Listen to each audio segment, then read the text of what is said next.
Okay guys, so day 4, and today we're going to talk about iterators, aggregators, data bundles, and everything related.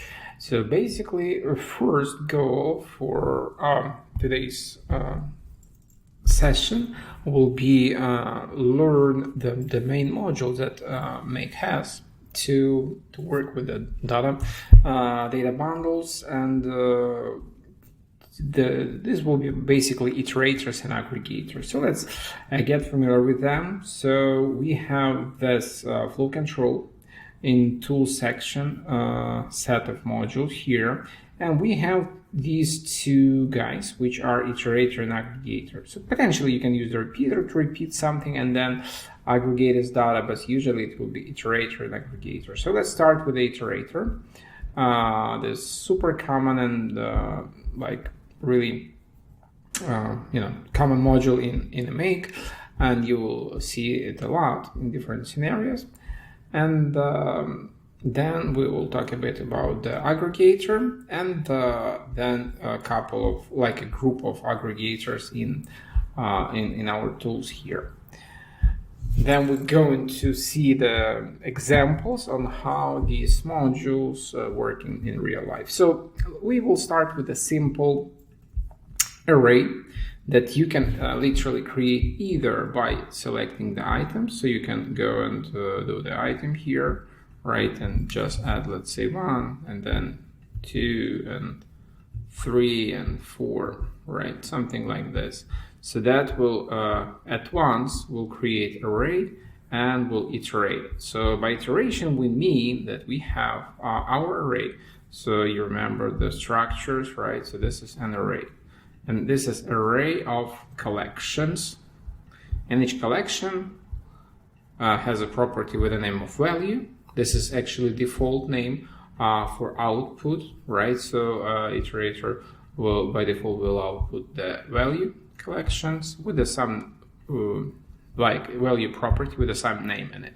So these IMT index and IMT length, as you see here, this is like system parameters, and they in UI, like the user interface, not just another thing, will mean for us the number of a bundle and the total bundle, total number of bundles. So that means, right, so I created 4, I literally added 4 items in my array.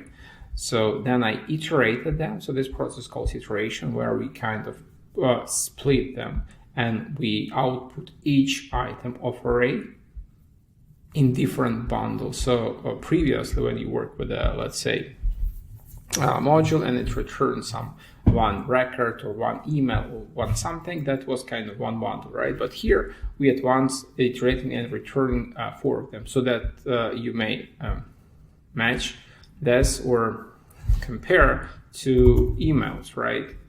Module that we use a lot, right? So, and if you will, I use, let's say, watch module, and we'll select your inbox and then return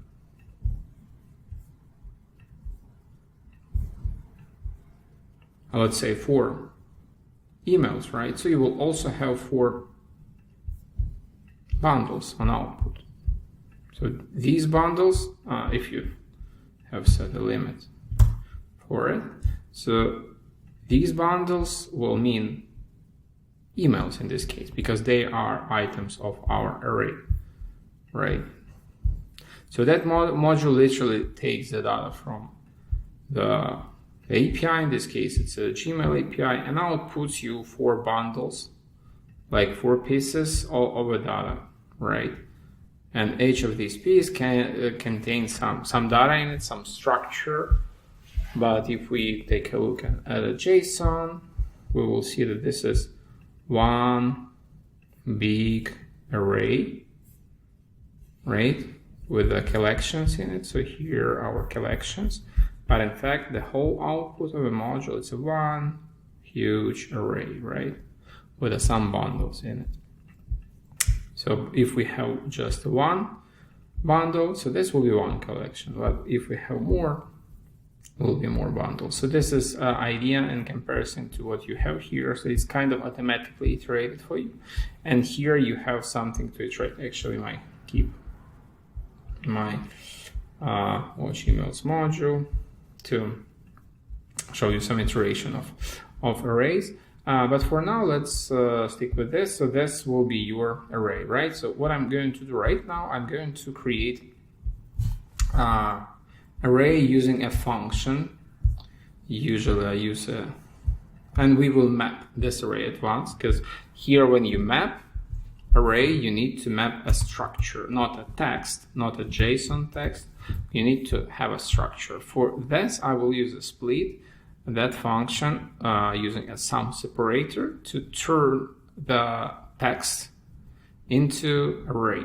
So as you see as a description, again, we have a text, we have a separator, the second argument, and that turns a text into array that uses this separator. So let's say test1, comma, or whatever you decide to use a separator, test2, and then some number. And my separator, comma, will convert that into array and immediately iterate it into iterator. Okay, so we created array, so that was array on input, and that returned us 3 bundles of the data, because we have 1, 2, 3 items in our array, in here or in here, and these guys have some value in it, and if we will map this value, that will return us the value. So if for whatever reason you don't see the structure and the value, so like me here, just always remember default name for output is a value. So you may build your variable with a number of module, right, and use value text. And as you can see here, it comes by default like this, lowercase value, and that will return you the iterated value of your item. Okay, and now let's try to find some email that has attachments.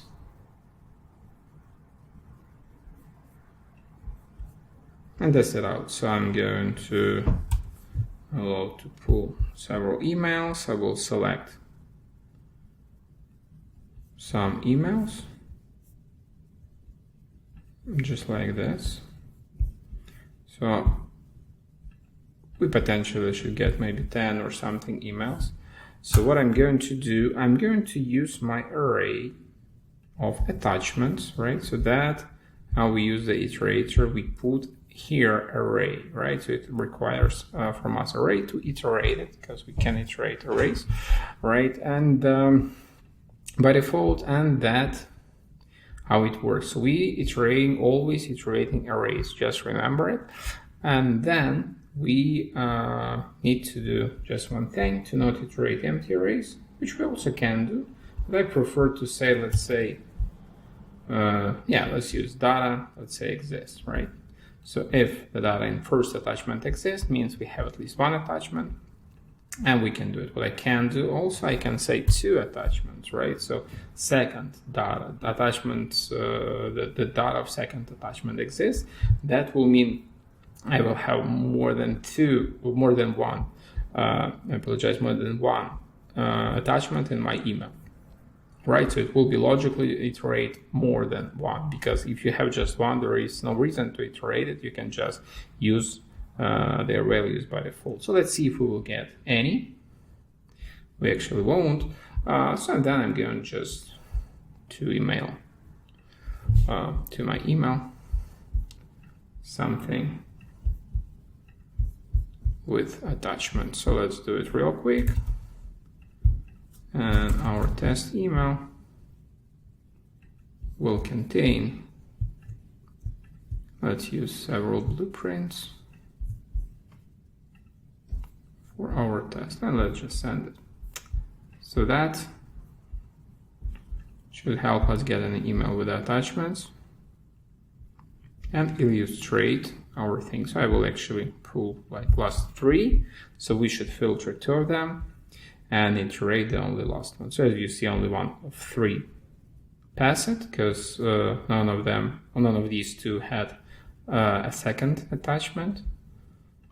And that one iterated for us all attachments. So once again, we got that is input. So you see we have 7 collections, 7 items, means 7 attachments we got in here. So if we go to our email, right, so we have 7 attachments and we iterated each of them. So now our scenario and further modules able to work with each attachment separately, okay, and do some stuff. So then let's move to some another step where we need to aggregate them. I know this sounds like silly because we just iterated them, so why do we need to aggregate them again? So let's assume again we need to put these files into some system. Let's say same Google Drive, right? So I want to say put my files into Google Drive. Let's find the use case where we need attachments that might be the same Airtable that we have, right? So Airtable, and we will just presume we have our table 7 with the attachments, right? So let's just try to put them in one line. This won't work exactly as supposed, but that will illustrate how it works. We'll have way more examples. I just want to give you one live right now for it. So Airtable and create a record for our test. Let me see. Dummy, I believe this one. So product something and our table number 7. Okay, so table number 7 has several attachments, right? We can put several attachments, so we won't put let's see the URLs. Yeah, we need the URLs, but we will like fake the URLs. I will just show you the idea. So how it works, we need to restructure our array, and let's say or even let's do it, right? So we going to do it real quick. So we need to let's do it practically, right? So we got attachments, but to put them into Airtable, we can't do it just like this because we need to have URLs, and it's super common case where we need to convert kind of files to URLs, right? Because Airtable requires from us to have URLs, and we did it before, right? So we have to share the file. So, but first I need to upload a file, and then I need to get a link. So share it, get a share link. So that will form our sequence that first we'll have to upload each of our file to a particular folder. Let's use our folder, some test folder for it, and we will put each file into the folder. So with the files which are kind of not exactly typical, like not the only, let's say, type of arrays that we may iterate, right? The make allows you to do it like easier. They can recognize the file as a file, so that allows you to map it like this, just a file kind of thing. But you can go with the advanced option, which is map, and you can, let's say, rename your files. So I know that each of my extensions has a name of JSON. So like assume I want to rename them to scenario,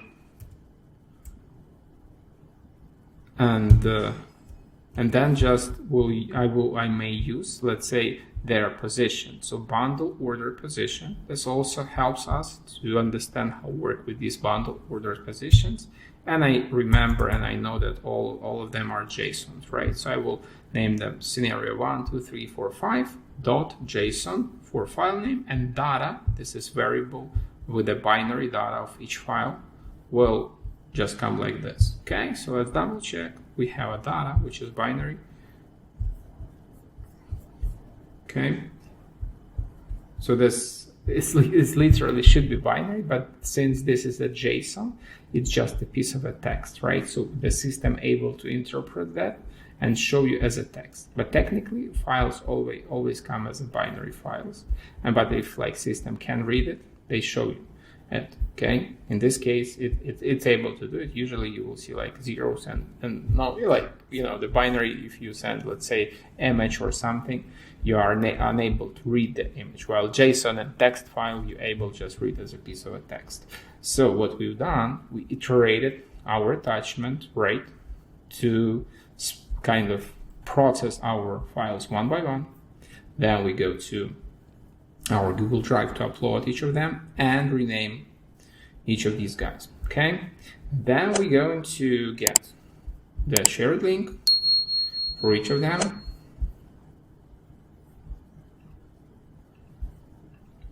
For anyone. Okay. That is almost it.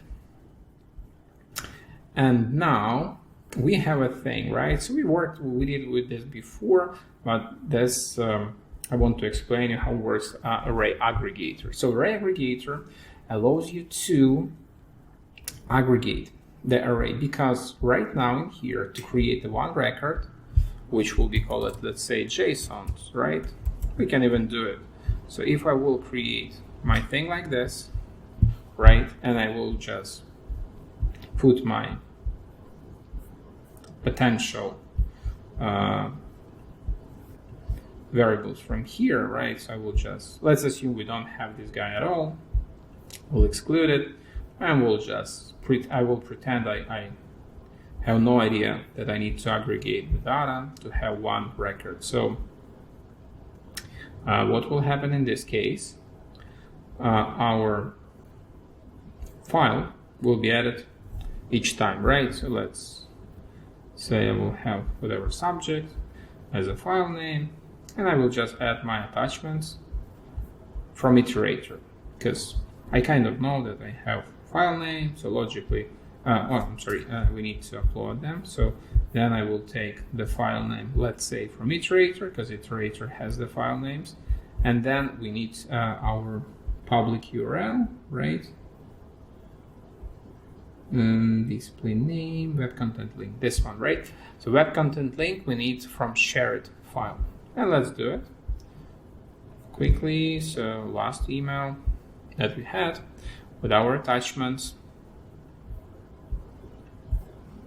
and bam. So we will iterate array of attachments. We will put each of them one by one to Google Drive. We will share to get public link to allow our Airtable get these images. So you see we got like 1, 2, 3, 4, 5. Well, it's actually not images, they won't be populated because it's just a JSON, but at least we can read it, right? Anyways, we can download it and we can open it, and it will be a JSON, right? Just like this. Okay, so this is a JSON. But this is not something that we want to achieve, right? I want to have one record with all these guys. So that's exactly where comes the aggregator in play, right? So I get array, I process the data in it, but now I need to create an array, literally, right? And that is like a super common concept that you will work with, right? So you will parse arrays and you will aggregate a data into another arrays. And the array aggregator is really good module to do it. It's not the only option, but it's really good for cases like this, works really well, and not that much settings in it that you should know. So first of all, super important is set correct source. I'll show you why you need it. So if you will select incorrect module as your source, what will happen? So again, remember that you have one output here and you have 7 outputs here, right? So potentially I may aggregate all this thing and get one piece of a data that might be okay for me. But since I use a subject, right, you will find out that subject is magically not available anymore. And why is that?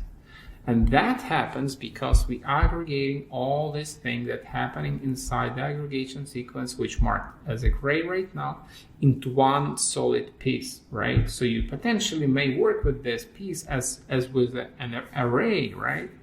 But the variables won't be available because you literally compress, kind of, right, or aggregate several pieces of a data. Like you can say exactly if you want to just assume, right? So if you want to refer to some file name in here, right? And if you would potentially try to get this file name, so what exactly file name you want to refer to, right? Because you have 1.35 billion of them. You don't know, right? So this kind of explanation why you can't access a data within the aggregation. But if we, let's say, don't need to aggregate this and we need the data to be accessed from this guy in here, we definitely cannot include that at least into our aggregation sequence. And that's why, and this where you use the source module. So super important to understand the concept of the correct source, right? So if you will select more than you need, you might simply won't see the variables because everything that inside the aggregation sequence won't be available. We speak about variables, won't be available outside of it, right? So you see, I put my aggregation source to iterator, so I aggregate only within this range, right? So that now will be available here and after, right? But if we have it there, won't be available. So, and another important concept to understand that number, this kind of a rule, super simple to remember. So you need to have one bundle here, right? One piece to create one record with the 7 things in it. So what you need to do for it, you need to select correct source. So if I assume I will select something from Google Drives, just like this. So see how much bundles I will have on output of my aggregator. So I select the same email. Let's run it and see. So what's happening here, I do have iterated this guy, my array of attachments here, right? And I start to work with each of these pieces, right? So I upload them here, I share the link, and I aggregate, but I aggregate for this module, right? So that is my source. And that's why I have 7 runs of my module here, because that module runs 7 times, right? You see this number 7. And that's why I have 7 arrays. Each of them contains only one piece, right? So the rule is simple.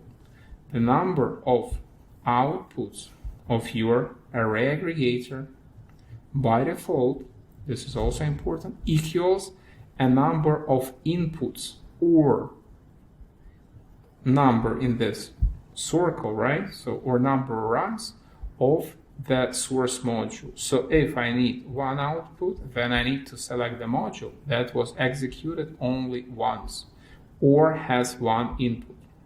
So you see that one has technically one input only, right? So we don't run it billion times. That has also only one input.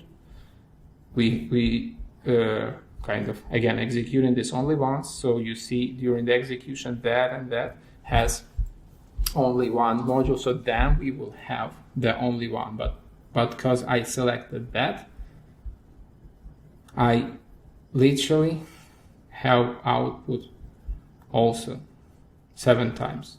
So this is important to remember, to not have the problem with the not correctly iterated things. So as many as you need here on output, right? As many should be input of your source. So then I select my iterator to create a corresponding number of arrays, right? So now when I run this, my iterator will be executed once, and I have kind of some work within my aggregation sequence. As soon as that aggregation will finish, we will have one array, because we aggregate all this data in one solid piece in here, and we have this in here. Okay, but you see we have it's empty. That's why.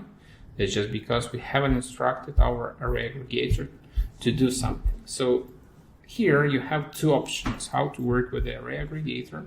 It's either just click these guys here, super intelligent, right? So you just click and you have exactly what you clicked, right? So that will take collections from the modules that's listed here, but what is bad here or good, but it is how it is, you will be able to select the variables only from a higher level. So you see the watch emails, for example.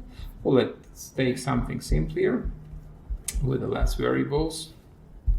Maybe, yeah, not that much. Google Drive, yes, let's say iterator. Good example, right? So iterator. So it allows us to select MMIs, file names, file size, content ID, and data. Why? Just because I have these guys on my top level. So in comparison, if I want to take something from, I don't know, just date or message ID here or subject, and as you understand, we might have definitely way more advanced structure, right? So this is relatively simple. Yeah, but say this, if I need just data or something, right? I won't be able to do it just because it allows me, like you see, the attachments only, because we always work with the top level, with a default level or high level or general basic level of or root level, right, of these variables, not the deeper. But if you have in your system following array, right, so you see the target structure type, it's empty by default just because I don't have any modules after. So this is probably the only one module in make that currently right now may reference something in kind of future, right? So you in any other modules you don't have any like future references, right? So you're always referencing to back, but that guy can read the future arrays. By arrays we mean these fields which have map function, right? So in many cases, not in all of them, because the smart link it's kind of also has a map taggler, but that is a boolean variable. It has just yes, no value.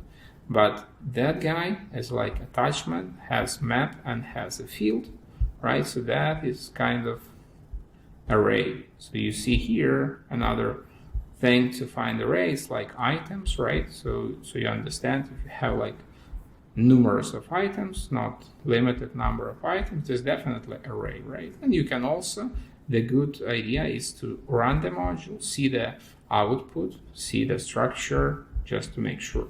But this is array, right? So, and what I do here, I can simply map the value for this array.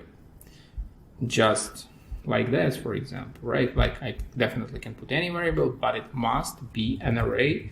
And what is important, this should be array of exact structure, right? So it expect, it's literally calls expect in specification, right? So it expects some parameters to be here. So we have to provide the correct one. We already worked with this. So reference previous lessons and the material. So we have to provide exact structure for this field. And our array aggregator, as I said to you before, can reference like a future or following module. So you see here, it reads that structure. So if you select a target structure type and the only array that's available to read in following modules, right? So if I would have like a couple of these, so guess what should happen? Our system will read 2 arrays, right? For that module. So that's just to illustrate you how it works. And I will select attachment as my structure, and that literally pulls a structure from that array and replicate for us that option. And as you see here, we definitely won't have option to add several items because that is aggregator. We put example for one item, and that will take the all data from this sequence into one solid piece. This is the purpose of aggregation. So we iterated to split, so we aggregate to combine together. And here I just need to put the data that I need. In my case, it will be a web content link and a file name that I can customize, or because I already customized it in that module, I can take it from the previous name. So I just take variable from that name because it's already something that I uploaded, right? So I upload this with this name. I can use the same thing if I want. That's it. So now I can go and upload these guys to my Airtable. Okay, so I do map. I put attachment, so it's prepared thing that I have aggregated, and I can go select my attachment email, right, and run it. So that will iterate my attachments, will process them one by one here, right? Then it will generate one array, one solid piece of a data, right? So one array of my attachments, and will upload that as attachment of as array of attachments. Okay, so that's how it works. And if I go to my Airtable, I should see one record that we created here with 7 attachments in it. So that's one of the basic examples, one of the general purposes of arrays that you can do. A couple of things I have to mention here, definitely for this basic one. We will work with the more advanced options soon, like literally in following day, right? In like tomorrow session, and that will be the more advanced thing. But right now you already understand that you can still use the filters, and you can do basically what you want, right? So you can just copy paste modules and do another aggregation sequence based on another rule, and then upload this to another, let's say, a totally different Airtable, and so, right? So that's just completely up to you. You may filter these guys. Also, remember, you can use these two. They are kind of convenient to use because you always know how many items you have, right? And you have current items. So for example, you need just the last one. So then you just put that type of filtering. So you literally say that bundle order position should be equal to total number of bundles, right? So that by default will return you the filter and pass the only last item, because the position of your bundle or item from array in this case will be the last, right? The last it will be equal to total number of bundles. Each kind of length of array that you calculated is literally length of array. By default comes here. I won't filter it, but that's just you to know. Another quick option that I will show you, it's advanced, but just so you know it at once, is to group your arrays by some particular parameter, right? So we may say I want to group them by, and here will be something like a file size, right? So if we go to files that we have here, you will see that my JSONs we selected from downloads, they have pretty like similar size. Like this one, they have 40 and 40, right? So this is not the best example, but it might be like files by file user or file by file names, for example, and you want to avoid duplicates, right? Or something like this. And you can do the grouping of by something. So that will return you a different number of arrays in this case. So let's do it. I hope the grouping will work for us at once. So I will show you and if it won't, then we'll find some common parameter to test our grouping. So right now we're running this thing once again, and let's see how many bundles we will have an output of our array. So 4, 6, 7. So we got these guys, and yeah, so that like they have the sizes all different, definitely. Let's try to do it like this, because you're not only can do by the variable. You can you can apply some functions to your variables. So let's assume I will rename this one to test, right? And the rest of my guys will be the blueprints, right? So let's see how that works. I need to resend the email with my JSON. So I will select again 2, 4, 6, let's do 7, and one of them will have different names. So and not the name, but just a part of a name to be exact, right? So send. And now we going to do some advanced filtering using that type of thing. So what I want to do, I just want to use the first word in my file name, right? And I want to group them by file name, but not the full file name, the only first word. You remember split I already used, right?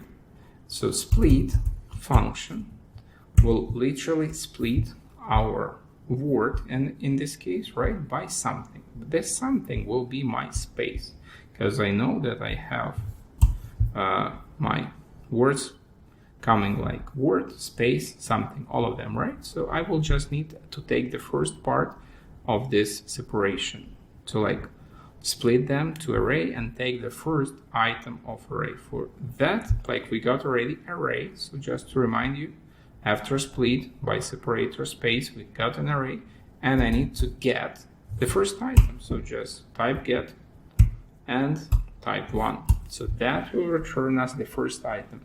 And altogether, that one will group the results by the first name in our file.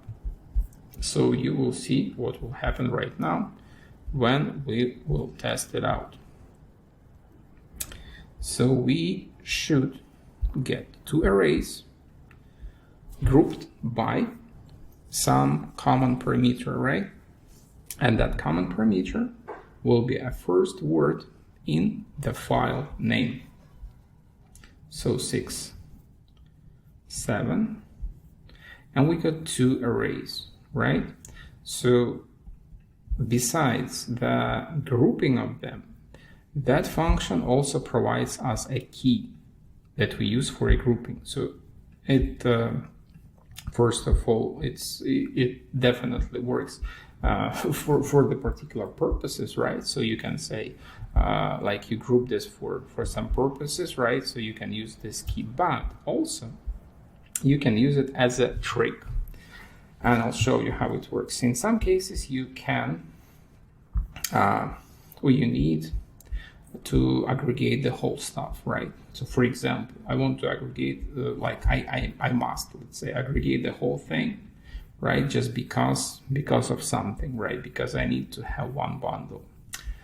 And what I do here, I will remove this grouping then, but I still need to get the variable. So remember, I told you can't get access to this variable anymore. So my goal here will be still get this variable from this, also only unfortunately possible for one variable. So we simply will use this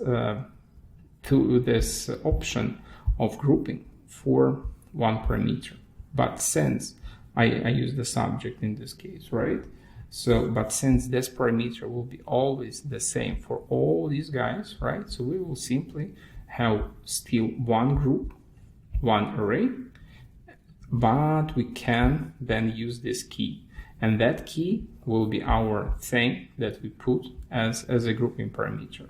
In this case, will be our subject. So that's how you make kind of trick the stuff to make it working. I will simply copy this variable. Again, simply empty. It's not exactly simple, it's IMT key. That's how it looks like to have access to it. So I will just use it as a name. And that, so you see it might not populate in here for some weird reason, but it's fine.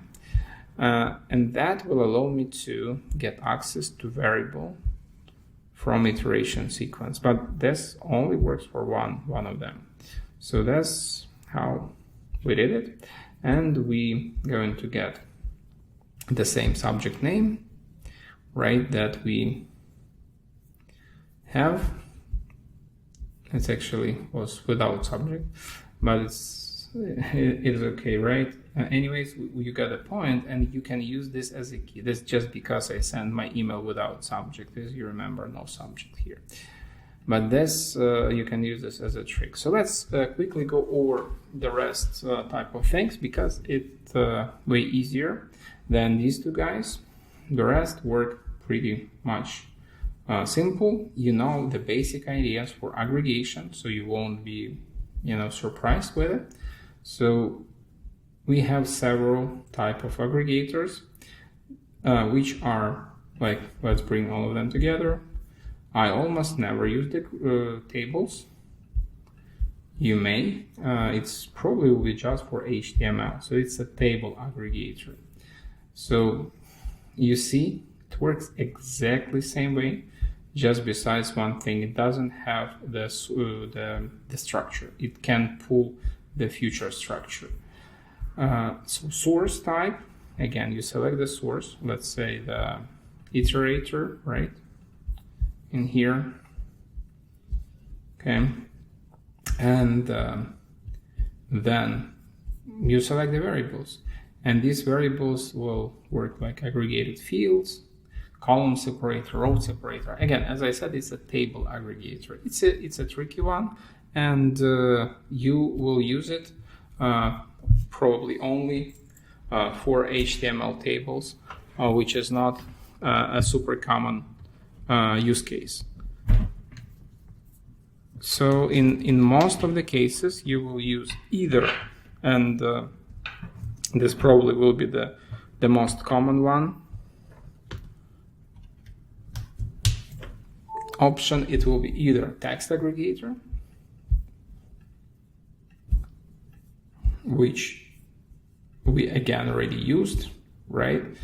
And same thing, so iterator, but here, instead of like reference the variables, you simply build your piece of a text and a separator for your item. So this is super common, and I use it a lot just to have the, text, exactly text as I need. And it's definitely, if we aggregate array, it definitely will be a JSON. So you just simply say, let's say file name, and so on, and you select the file name, and so on. So that's This is the text aggregator, so that will help you to aggregate a text separated by whatever lines, new rows, or custom one. You may put like a comma, and that will aggregate you that type of text for each bundle you have and separate them by a comma. The same thing works here for a grouping. And this option I want to also mention, it also exists everywhere. It's a stop after empty aggregation. Super logical, right? So just assume we won't have anything aggregated here, so our output will be empty. Notice like this, but just assume it might be empty, right? So, and it's actually empty just because I probably lost the, so this mapping, I changed something and it was like an empty, right? So you see, it's not set, and that thing is literally empty, right? And it would be sent, and it would trigger the following module, and it might trigger an error even, right? So for that, we have a function that helps us stop processing after empty aggregation for this guy, and stop processing after empty aggregation here. So just remember that that module will continue your sequence just like here exactly, even if your array and whole thing here will be empty. Okay, so just remember that you have this stop after empty aggregation option. And the last one for our aggregation will be numerical. There are several use cases that we will work on later for when the more complex scenarios. But you may just find something that you want to do. You may count something, not only items that comes through, but you may count some values, and these values might be some numerical, like a pricing, like a total number of sold thing, and so on. So you put value in here, and you put count.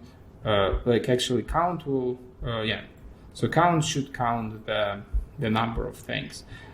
Then you can do sum to summarize, for example, items. You can do average and so on. You can find max value, you can find minimum value. So for example, I don't know, like cheapest product or like a biggest discount, or many use cases in here. The idea works exactly the same. It uses a grouping, and it has the stop and process and kind of a function that it will use. But that is for numerical aggregation. That's for text aggregation, that for aggregation structures. In many cases, again, I use the text aggregation structure and then I parse this JSON, because that allows you to do it way more flexible. So parse JSON, that is for it. We actually have an aggregator for the JSON, but that one I prefer to use like more rarely again than the text one. I will just prefer the text because that allows you way more flexibility and you can do whatever you like here. We will touch base on this one also later, but that guys, something that I want to share with you about the aggregators and iterators. And let's go quickly with some use cases I prepared for you. So that will be several of them. So let's start with this and let's see them one by one. So again, simple example, the Shopify, we iterating line items, which a list of the products in your order, right? And then we add to Google Sheet these guys one by one. So let's just pull this over. Not that.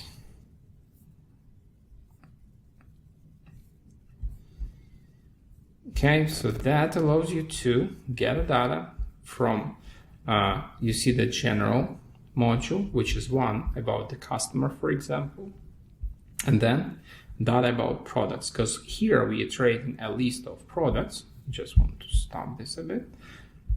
Again, so we iterating a list of called line items, but it's literally a list of products that you have in your order. It's an array of collections, and each collection it's a product. And here we put title of the product, price of it, quantity, and so on. So that's how usually use an aggregator, right? For the purpose, let's say, of creation one Google Sheet row per each product included in your order. Another one will be about, again, iteration and aggregation. But here, as you see, we do two of them. And let's just quick take a look on this, how it works. So we got some, this is ClickFunnels. So we got order with some products in it. And what we do here, we literally take a title for each product.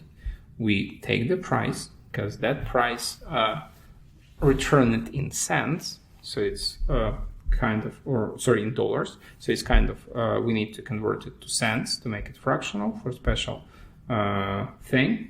Sorry, yeah, it comes as a cent, in a cent, sorry. So the Stripe by default returns you value in cents. Do not have commas, dots, and whatever. They just bring you a number, and we divide this by 100 to get amount in our regular, decimal format. Then we have SKU. So as you see, we take some logic. So if it's a product one, then it will be PRD1. Then product two, it will be PRD2 for SKUs purpose, right? So, and then what we do here will be, again, we aggregate this accordingly to new line item, and we put here our products as it should be, okay, with the array that we have here. And then everything goes to Shopify. So this is another option of this. Then let's go to should be 83. Okay, in this case, we iterating something. And you see, I use text aggregator here to literally create some array. So this is array of, you see the latitude and longitude. And then I use this value in my JSON. So I just return a piece of a JSON with the aggregated list of beaches in this case for Google Maps to show us the test example, but this literally generates the Google map with the points on it. And in this case, as you see, we use text aggregator to aggregate a piece of a text from our database. Separating them as a comma means we will have a list of arrays, and these arrays are coordinates that will be converted by the JavaScript code in here that includes an HTML into some generated page. Next one will be hopefully 5. Yep. Simple quick example. I'm not sure if I have, I don't have this one, but what it does, it literally generates you, it's a Giphy, so it just takes a list of Gifs by some search query, so let's say the birthday or money or whatever greeting or just funny thing. Then you have a filter. I put a filter here to check that images has to be less than 1.2 megabytes in this case. And I have a list, at once I have a list of my whatever 50, let's say, images, URLs. So you can just put it and then randomly select to put in the same Slack channel or so. So I did it for our sales guys to return the money thing for leads, for example. This is another option of text aggregation that we do here. And then we go to 6. That will be more complex thing. So here we do have not super common probably, but that will be a static list of products. So just as you might have here a bunch of products that just a static text. So instead of do API call, which is maybe less reliable, I just have my piece of JSON. Just consider this as a standard structure. Okay, just don't have connection, so won't run.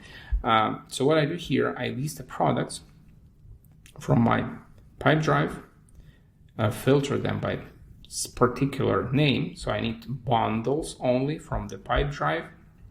And then here I will match my products name that I have here. So you see it's array.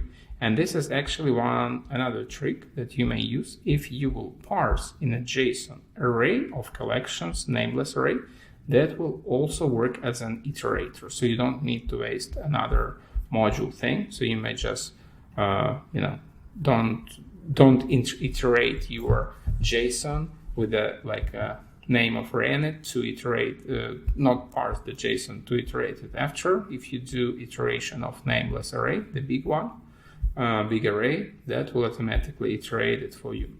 I just literally took the data from iterator output and save it to not pull the API all the time.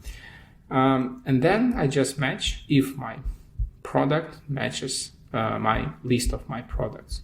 So this is a quick example. And then I have my line items in a FreshBooks in this case to create the invoice. I pull the structure and I just have the parameter. It's a regular something. It's a description that comes from my product. 43, it's here, right? So I have products in Pipedrive. I'm matching this with a list of products in my FreshDesk, which I just hard-coded here. And then I check and convert this for HST. So if my tax is that code, then it's HST. And then tax amount 13. And then I have name of this. And then I pull the quantity from here, an item price, and so on. So that's how I aggregate array that I reuse then later in these modules for my purpose to create an invoice in this case. Import. Another one will be, did we have 7? Yeah, the 7th one, it's again a little bit more advanced. This is actually the same sequence that we just saw, and we match into a list of products. We iterate in this one using just a search from the API, so we're listing products. And we have another one. So we literally do a match of two arrays that we will do later using this option here with the iteration. And what else we have with our guys will be this maybe. Yeah, so this is example of numerical aggregation and really interesting. So what they have in this case, they have some name convention for the projects or tasks that works like this. So they have word something and then they have this number. It's actually they use a year, I believe, so like 2022, then dash, and then we have some from 3 to 6, 0, 1, 2, 4, 2, 3, 4. Yeah, they have this one. They have 22, then dash. Okay, so 22 dash, then they have some number, which is 3 numbers. So that's for number of projects. So what I do here, I literally list all tasks to get the max value. So you see I substring this one, this text. So to cut, I find all list of all tasks with their names. I cut them to get this number, only this part, because it contains more data in it. So I just simply cut this part and I have a list of them. I aggregate the whole thing and I found the max one. To then create the 24, 26, 25, 26, and so on for next task that I'm creating. So this is an example of using Numeric Aggregator to find the biggest value of project index, right, or task index, and create the next one. So in create task here, we don't have account. Yeah, we don't have account, but I creating the just this plus 1 literally. So I take my 22, then I take this number from some variable, just like 120 something, right? And let's say value. And then I just add 1 to it and another word to create a new task name. So that's how it works. So this was 7, and we have a couple more. So to finish today, so it was 7, I believe, 88. Yeah, relatively simple, but it's not that simple as you might think. It's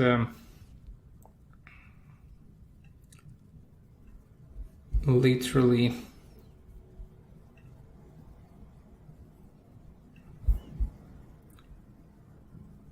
the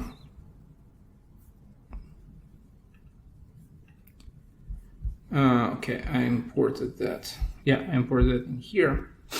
So this is aggregation of XML, which a little bit more complex. So we have complex structure for XML. Looks like this, with a ton of attributes in it. Okay, so you see we have a lot of them. So if you just will create a structure of XML, just like this, add and generate and put your example of XML and parse it, that will do for you the whole stuff. We'll create a data structure. So then I can do this mapping. So this looks like this. I have this name and something in here for company and for URL and for currency, and that has another thing, and that's its category, and then so on. So like complex one, right? But what I do two aggregation. It's like a thing inside of thing. So that one pulls my shop to make it a little bit simpler, right? And that also, I use this to pull another structure. It's a YML catalog shop offers, and I create kind of one product here, and that creates kind of one shop array. And that array goes into one XML as a shop and creates a full structure that's or it's pretty big. I will try to run something smaller for you. Let's just take a look. Okay, so if I will just limit, yeah, it's limited to 5. Let's run it to see how it works. So as you see, we got like several bundles with a lot of data in here for our XML. This one of them, all of them will convert it to one big array with the offers, and then we put them in one bigger array, which is shop, with some data that also includes our offers in here. And then everything together went to this array and created for us XML feed that we can put into e-commerce store. Okay, so this was 88, I believe. We almost done with examples, so let's try 89. That's a little bit different. Yeah, so similar that we did today was a search product, right? Yeah, this actually was our thing already. Okay, so with this one, we finished the first stage of our exploration of the iterators and aggregators. So you will have the home task. It's actually it. And yeah, so then just take a look into it, and separate video will help you to get through and create a new order in Shopify. So you will get more familiar with the arrays, iterators and aggregators, and see you soon in the following videos where we will continue our journey.